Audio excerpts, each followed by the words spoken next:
142। Very good, बहुत बढ़िया।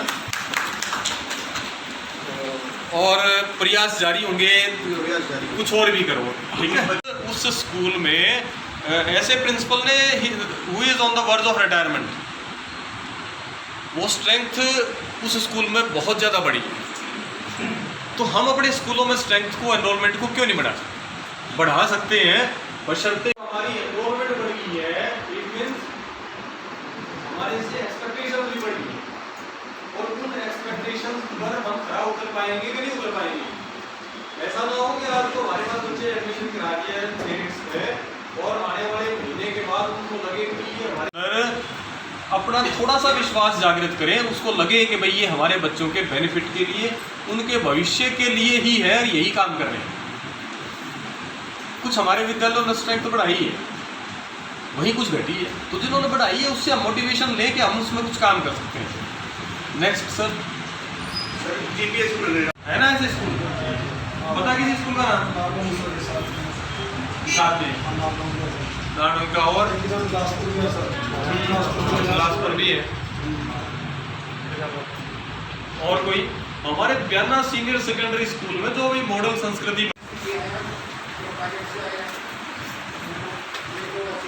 बहुत अच्छी बात है, लेकिन इसमें और इम्प्रूवमेंट, ठीक है भाई। हमारा काम यही है कि हमारे जितने पिछले साल बच्चे थे, अगर हमारा ये कहने को, हमारे हरियाणा में आप लोगों को पता है,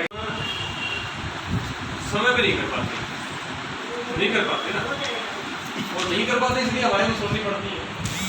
हम इसी के सुन रहे हैं, हमारे को भी ऐसे ही सुनना पड़ रहा है, क्योंकि हम लोगों ने सोचा कि चलो कोरोना काल चल रहा है, हमारे टीचर थोड़ा सा इजी गोइंग हो रहे हैं, और रोस्टर है। पिछले जब से आपका रोस्टर स्टार्ट हुआ है, समझ लो आप लोगों ने स्कूल में आना शुरू किया है, हर रोज सुबह उठते ही, क्योंकि गर्मियों का टाइम, मास्टर जी या तो आप भी फला स्कूल जैसे पढ़ाना शुरू कर दो, काम करना शुरू कर दो, वरना हम उसी गांव में अपने बच्चों को दाखिल करा दें। सर इंद्री से बच्चे गए हैं हमारे पास, बहुत बढ़िया, वेरी गुड। माजरी से बच्चे हैं, बदरपुर, गढ़पुर, कुसंग, इस्लाम नगर, खेड़ा, पटेरा, बहुत बढ़िया। ये 3 गाँव के बच्चे भी। प्राइमरी स्कूल में अगर इतने साइड वाइज गांव के बच्चे अगर आ रहे हैं, तो इसका मतलब ये है कि जो अध्यापक वहाँ काम कर रहे हैं उनको मेरा शत नमन है कि वो बहुत बढ़िया काम कर रहे हैं, उनके अंदर विश्वास है उन लोगों का। तो इसका मतलब ये है कि बीओ साहब के। जी सर, आज की मीटिंग के बारे में बताएं सर। आज हम लोगों ने सभी विद्यालयों की मुखिया बुलाए हुए थे, सभी हमारे BRPs उपस्थित थे, और मुख्य मुद्दा हमारी एनरोलमेंट का है। एनरोलमेंट में जिला करनाल पूरे की पूरे राज्य में अच्छी स्थिति पर है। केवल जो बड़े ज़िले हैं हिसार, सिरसा, उनके बाद और नूह, उनके बाद हमारी ही एनरोलमेंट जो स्ट्रेंथ है बच्चों की वो सबसे अधिक है।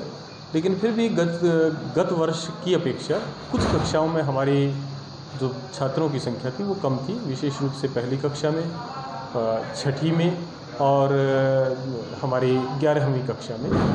उसके लिए विशेष रूप से आज की ये विशेष बैठक बुलाई गई थी, जिसमें सभी हेड्स को हम लोगों ने मोटिवेट किया है कि वो कम्युनिटी के साथ तालमेल करके, क्योंकि कोरोना का काल चला हुआ है तो हम बच्चों को या पेरेंट्स को विद्यालयों में नहीं बुला सकते, लेकिन कम्युनिटी के बीच जाकर के, गांव में जाकर के हमारे सभी अध्यापक प्रयास करेंगे और वहीं से उन बच्चों के डॉक्यूमेंट्स इकट्ठे करके हमारे MIS पोर्टल पर उन बच्चों को अपडेट करेंगे, ताकि हमारे ज़िले की एनरोलमेंट गत वर्ष से ज़्यादा हो सके।